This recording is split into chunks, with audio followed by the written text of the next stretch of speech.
Rodrigo, y a nuestro público que nos acompaña también, Daniel Sánchez, psicólogo. Daniel, ¿cómo uno puede lograr entender una cosa así? Lo decían los testimonios, un padre que amaba a sus hijas, termina con la vida de ellas y con la propia. Daniel, no sé si hay algo que se pueda decir para poder comprender lo que ocurrió, Daniel. Sí. Tonka, te saludo, Chantal, Rodrigo también.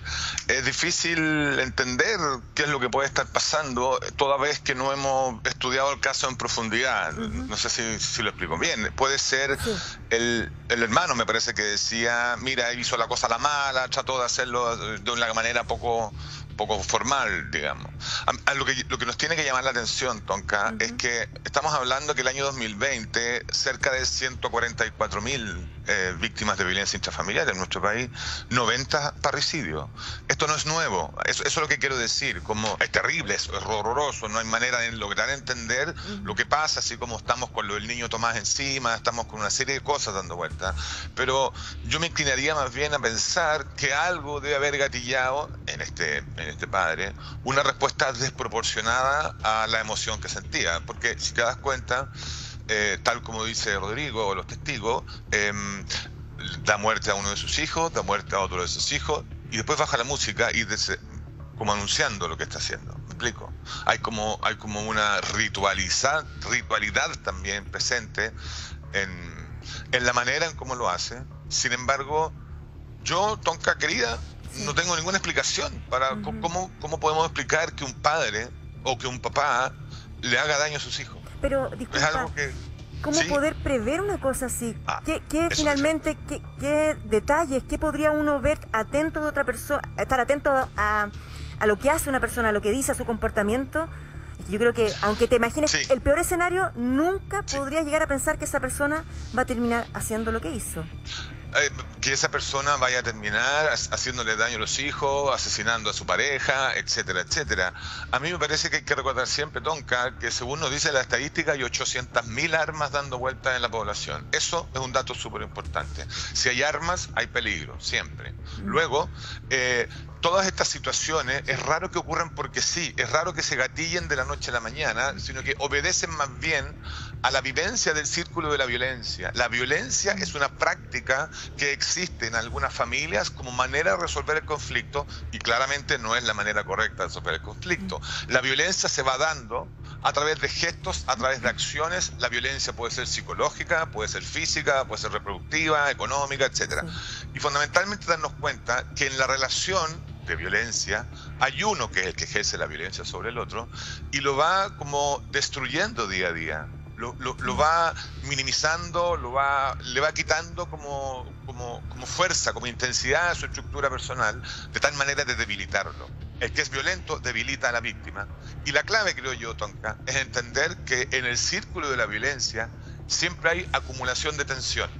Y esa tensión está siempre presente a través de gestos, de palabras, de hábitos, de normas y de formas. Y una vez que llegamos al punto máximo de acumulación de la tensión, revientan. Hubo una denuncia intrafamiliar, a los niños se les, no sé, bueno, a darle un charchazo y esto a los niños les resulta. No, eso no está bien. ¿Daniel?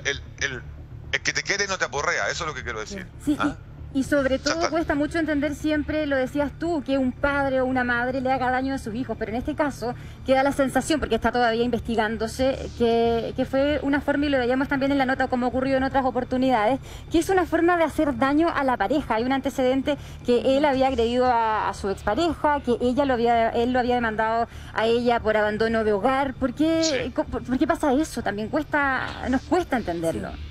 Bueno, porque finalmente la rabia que me produce la pareja es mucho más superior al amor que yo imagino sentir hacia las personas que quiero. Ocupar a los niños como vehículo, como norma o como instrumento de hacerle daño al otro requiere, a mi juicio, bastante ayuda. Ahora estamos discutiendo el tercer retiro y ya están las indicaciones respecto de cómo retener el dinero de los papitos corazón. Eso es otra forma de violencia que no nos damos ni cuenta. Yo puedo tener una relación con mis hijos muy buena, pero si quiero perjudicar a la madre de los hijos, fíjate, le dejo de cumplir con mi deber solamente para lograr un resultado a través de los niños. Yo quisiera pensar en cuál es la cantidad de niños que...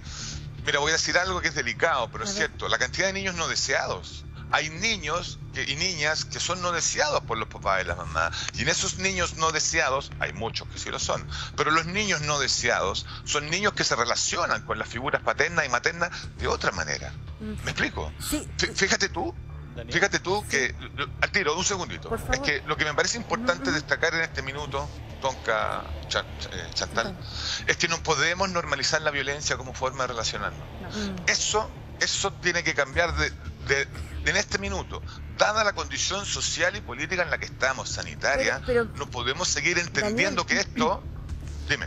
Justamente para complementar lo que dice, lo conversábamos con Chantal mientras veíamos la nota justa. Hoy sale en el Mercurio, la salud mental de los chilenos es la segunda que más ha empeorado en pandemia en el mundo. Un tema que ya veníamos arrastrando de antes, pero que ahora está al límite. Lo conversábamos, Tonka, en el matinal en octubre del año 2019. Hablábamos de esto mismo y decíamos, no tenemos una ley de salud mental en nuestro país. Por lo tanto, al no tener ley, todos los temas derivados de salud mental son secundarios. Las personas no tenemos acceso, no tenemos garantía, no tenemos oportunidad de acceder a ciertas problemáticas derivadas de la salud mental. Ahora, ¿qué es lo que ocurre? Que en el caso nuestro como país, la situación epidemiológica del coronavirus nos toma como un país que venía bastante dañado de lo que había pasado en 2019.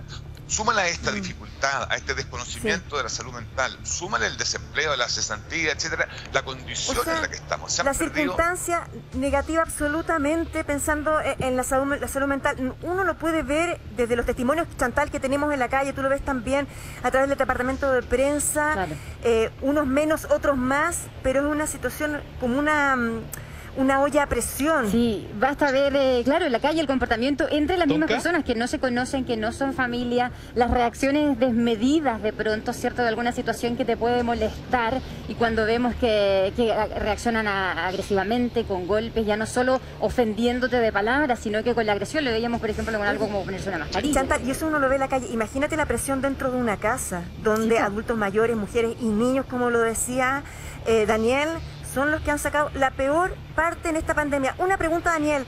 Me acuerdo del caso policial de los hermanos Rojo. Se habló del síndrome de Medea, esa especie de castigo al otro, quitándole lo que más quiere. ¿Podría ser esto también?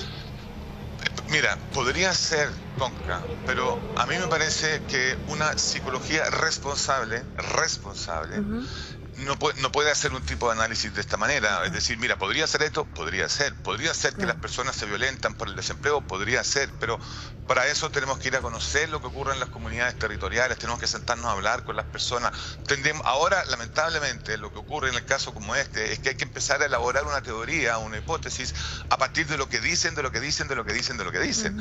Es probable que ocurra cualquier tipo de situación derivada de lo que la gente siente, pero no podemos pensarlo solamente a partir de una conversa que tengo, de una información que tengo. Claro. Yo recuerdo la otra vez me preguntaban si podíamos hacer un análisis del tío del niño Tomás, y yo decía, no, me parece una irresponsabilidad tremenda desde el punto de vista de la psicología, pontificar, elaborar, ¿Daniel? Determinar a partir de un juicio que puedo hacer yo desconociendo la realidad. Luego, para terminar la idea, sí es posible que dialogando, analizando y estudiando pudiésemos entender la cantidad de variables que inciden sobre un tipo de conducta, como las que les describo en términos sociales y sanitarios.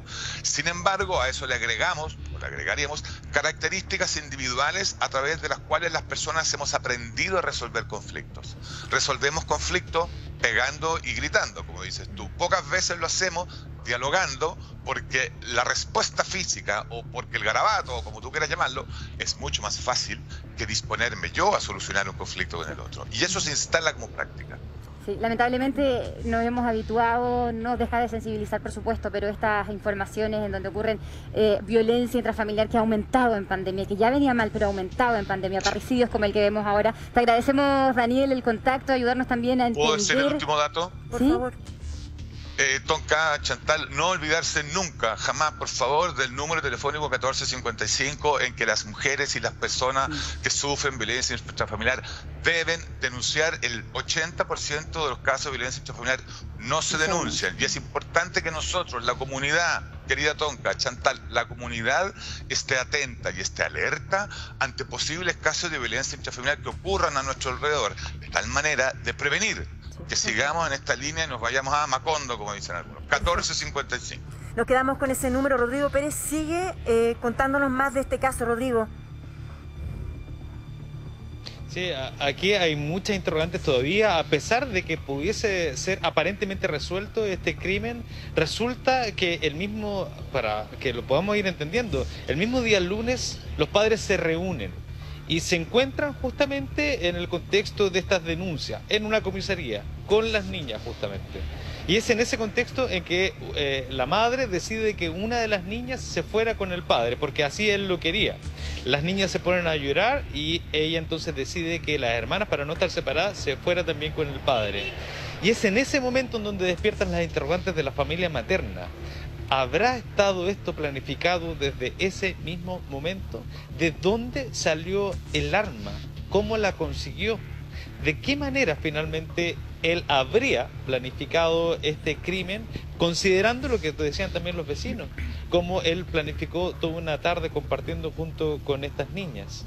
Son todas esas las interrogantes que hoy día debiesen ser aclaradas a propósito de la investigación de la Brigada de Homicidio de la Policía de Investigaciones, que está sobre el caso, para poder entender qué es lo que ocurrió y ahí finalmente entonces aclarar todas estas dudas que todavía rodean este lamentable parricidio en la comuna de San Bernardo.